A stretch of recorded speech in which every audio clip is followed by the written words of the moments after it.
दक्ष police news, पहिले खाकी मग बाकी।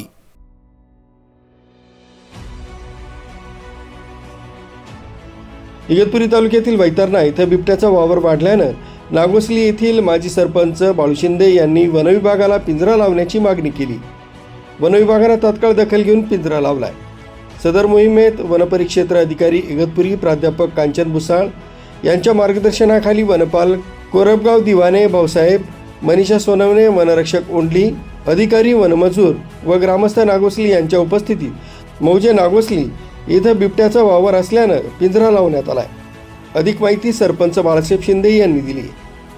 गेले 2-3 महिन्यापासून वैतरणा परिसरामध्ये सदर बिबट्याची दहशत असून सदर बिबट्याला जेरबंद करण्याकामी आज वन विभागास आम्ही विचारणा केली असता सदर त्यांनी वैतरणा नागोसली या परिसरामध्ये बिबट्याला जेरबंद करण्यासाठी आज या ठिकाणी पिंजरा लावण्याचं काम केलं। तसेच त्यांचे सर्व कर्मचारी अधिकारी यांचे आम्ही आमचे मनापासून सर्व ग्रामस्थांच्या वतीने त्यांचे आभार मानतो। त्यांनी यापुढे असेच काम करावे अशी आम्ही त्यांना विनंती करतो। धन्यवाद। न्यूज ब्युरो दक्ष पोलीस न्यूज, इगतपुरी।